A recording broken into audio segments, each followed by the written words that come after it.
Good morning, folks. Welcome to our channel once again. It's Saturday morning. We love having you. You are incredible people. The smartest, I would say the most active and one of the largest audiences in the world. Thank you for coming. We appreciate each and every one of you. You are making the difference. There was a saying by Thomas Paine, one of the founding fathers of the U.S., "If there is trouble, let it be in my day that my child may have peace." Well, we got lots of it. We had a report over the last 2 or 3 days that Julian Assange was killed by some raid on the Ecuadorian embassy. That's not true. I will not report. To the best of my ability, I will not report what is not true, no matter how many people comment. He was not killed. He was not even apprehended. For those that don't know, he's living in the Ecuadorian embassy in London. And if Ecuador or any other nation wanted to see this continue like Russia, they would make Julian Assange an ambassador or a consulate or give him a diplomatic passport, and he would be able to leave London and go anywhere he wanted to go. But that hasn't happened yet. So why are we all focused on this man living in the Ecuadorian embassy in London? What happens this week, as confirmed by WikiLeaks, a Chinese-owned corporation that has board members across the world.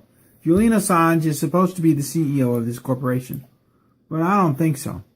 And no, he's just the front man. 17 intelligence agencies out of our 85 U.S. intelligence agencies did not say it was the Russians who were hacking the Democratic emails. The Big H lied during the debate. Are you surprised? So here's what happened, and here are the emails and twits. Let's see, Twitter that preceded this. On October 17th, here, the Ecuadorian embassy in London cut off Julian's access to the internet, just after somebody published the Big H's Goldman Sachs speeches, where she said she wanted the United States dissolved, the military dissolved, borders dissolved, the dollar to collapse, and have open borders as the North American Union. They released that. Well, of course, the DNC and everybody else got all upset because they're exposing the truth. The next day, the Ecuadorian employees admitted to cutting off Assange's internet access. Now remember, they cut off his internet access, but these things were still released. So how could they cut off his internet access and have these stories still released? Because he's not doing it. He's just the front man. And then on the 21st of October, it was announced that Julian Assange was dead, and oh my God, there was a huge raid on the Ecuadorian embassy, and oh my God, they're going to kill Julian Assange. See if we can get a picture of this amongst all the ads. I'm not sure we can. There was one police car that pulled up, and then another police car, and they had shotguns. And they were there it is. Oh my God. There was a police car that pulled up that had a shotgun. Oh my God. Is Julian Assange alive? Oh, we have a police car show up in front of the embassy, something that's quite normal. As an ambassador, you work with the police. If they touch you, they go away permanently. It's best if they sit down with you and have a cup of coffee. Very few people can get away with killing an ambassador. So someone or some agency connected to the United States corporation then, since this was announced, overloaded the servers all across the nation with the internet. And we live here. We didn't have the internet go down. We had some problems with Twitter. This sector, this sector, this sector, this sector, a little bit here and here. What happened was some agency connected to the United States corporation overloaded information from your refrigerators, your DVDs, your televisions, your smart meters, washers, dryers, stoves, and it overloaded the servers and they shut down. Have you changed the password on your refrigerator lately? Why do you think your refrigerator and your furnace and your stove have computer chips in them? I mean, the stove should just be an on-off mercury switch, right? Nah, there's computer chips in the stove. You have to see if you want to get a handle on how intense this is. This is page 91, where they're telling people who want Puerto Rico to be free in 1960 they're going to kill them. But this is the COINTELPRO papers, documents from the FBI secret wars against domestic dissidents. It's secret wars. They kill the domestic dissidents in 1960. The report was put out by United States Senator Frank Church. I say that again. United States Senator put out the original report on COINTELPRO. Apparently, the Democrats did not like what the FBI was doing. Oh, yeah, this is Freedom of Information release. Classified. Come on, folks. There's no freedom in this country. We haven't been free since 1871, and the Organic Constitution was passed. In fact, Abraham Lincoln, as a member of the BAR, British Authorized Registry, became President of the United States and then quickly incorporated it to justify his position. And in 1871, under Ulysses S. Grant, we became a full corporation called U.S. Inc. You know, it just goes on and on and on. You can read all these things on COINTELPRO. This is not a story on COINTELPRO. It's what's happening today. So, have you changed the password on your refrigerator lately? Probably not, so they have access to it. That's why we know it was part of the U.S. Inc. that did this. And then on the 21st, so let's go back to this. On the 17th, and we called, there was no attack on Julian Assange. They cut his internet. They admitted they cut his internet. There were 2 police cars seen in front of the Ecuadorian embassy, so somebody began shutting down the internet. Julian announced on WikiLeaks that he was alive and well, and almost instantly all of the televisions and refrigerators and DVD players stopped overloading the servers. Now that's a good lesson, because chances are nobody's going to change the password on your refrigerator or on your stove. So this can happen again and again and again. Now they targeted 4, 5, 6, 7, 8, 10 servers. So Cisco got clobbered, or whoever was running the servers.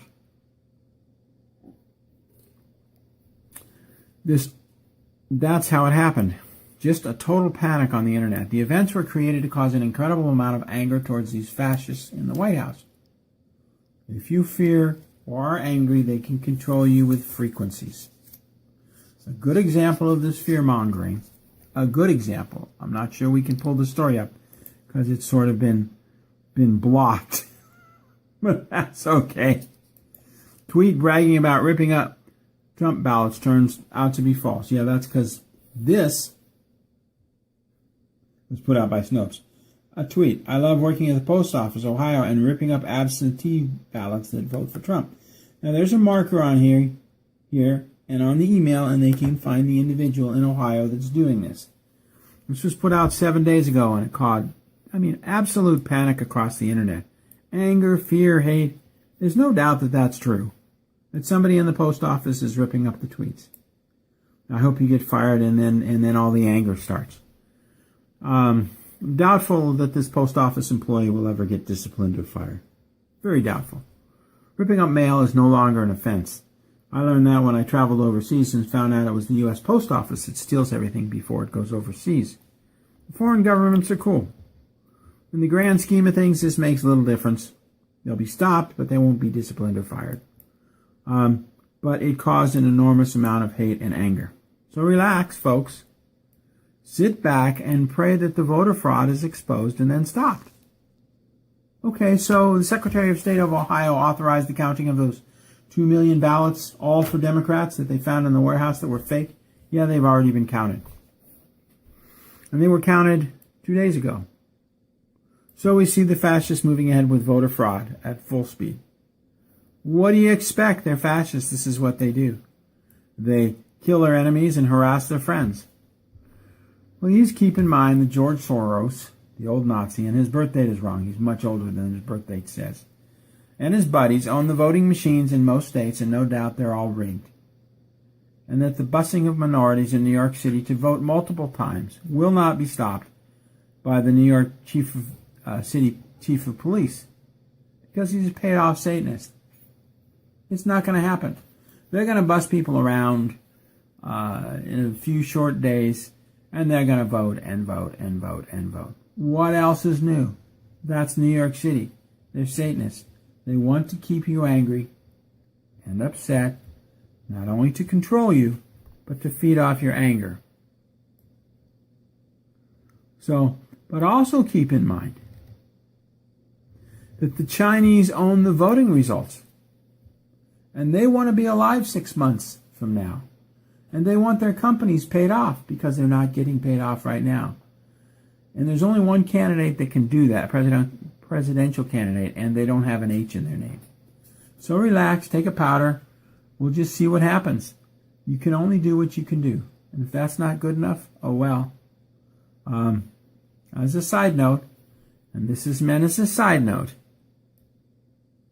we're going to show you a picture that should stick with you. There's Michael Robinson, number 44, 1981, football player for Oregon State University.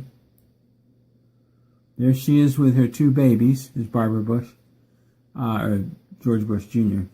And here she is with her hairy arms and her two, quote, babies, end quote, that sort of appeared at the same time. Kind of interesting. Mally and Sasha appeared at the same time. And there's Michelle's Adam's apple. Girls don't have Adam's apple. Ann Coulter is a boy. Michelle Obama is a boy. We're being run by some incredibly evil people who want to call it. Let's see if we can get back to that picture. There it is, my favorite picture of number 44, 44th President of the United States is Barack Obama. 44 Kings of Israel. Michelle Obama was set up to be Oregon State University. Those letters are in red. Number 44. So things are not as they seem. They're all pretty much, I guess they're all just sort of handled. Take a powder. Let God handle it now. It's all been exposed. And his mother, Michael Robinson, his mother has been at the White House now for 8 years taking care of the two fake children of the Obamas. And as a result, the first grandmother, who is now 79 years old, will get a lifetime $160,000 a year government pension for care as a federal caretaker. I had no idea. If I took care of, a couple of kids for, 7, 8 years, I had no idea. I could, you had no idea you could get $160,000 a year as a government pension, did you? But this story, she's 79. 79 years old. Probably isn't going to collect that $160,000 for very long because at 79, life expectancy is probably pretty short. But we do wish her a long life. And we wish her a very wonderful retirement. I want to thank you, folks, for coming here and having fun with us. Everything's been released. Everything. We need to give it back to God. We need to give all of this back to God, or it's going to eat us alive. When we go down here, we see things like this, and our blood pressure rises. Hillary Clinton. Rig the polls, doggone it. I love this one. This is my favorite. It may be the picture for the video. Trump wins in landslide November 9, 2016. I may post that. That's a funny one. New York Times, that's what they're saying is going to happen. And they even have the accompanying stories. It's just hilarious the way they did this. Anyway, we have the most powerful weapon on the planet, and that's prayer. 1 million of us unifying. Now, we know the hits are up because the comment sections are up. We know that we're getting enormous amounts of hits, and we appreciate each and every one of you. Please pray with me that these fascists are immobilized immediately across the planet or thrown off the planet. And that those conducting voter fraud, including the Ohio Secretary of State, is immediately stopped and reverses this voter fraud. Pray that your families are ready for what's coming. We talk about food, water, toilet paper, ammunition. We use bear spray. Heat and communications with your neighbors. If you're not trained in the use of a gun, or if you're not comfortable using it in your house, get some bear spray, because you can always spray it and run outside screaming, dial 911. It's very safe. It's called pepper spray. We have a pepper spray blaster that's good up to 12 feet, perfect in a household. It mobilizes everybody, including you, so you run outside screaming. Somebody will dial 911. So anyway, we want to thank you for coming. We want to leave you with something that will make you laugh and pray. Not something about war and destruction. There you go. This is gonna make everybody censor our program. Anyway, folks, thank you for coming. We have William Mount Cooking. We had a breakfast from one of our suppliers this morning, and dinner will be Food for Liberty, Pasta Primavera, gluten-free. And then we feel that these are the best deals you can get on the market. Anyway, I want to thank you. That shit. I mean, it's all the same, but doesn't that just make you laugh? Anyway, thank you, folks, for watching. God bless to each and every one of you. And have a wonderful, wonderful weekend. And have a very positive weekend. And don't let all these stupid announcements from the left get you down. We have the most powerful weapon in the world, prayer. Thank you. God bless and good night.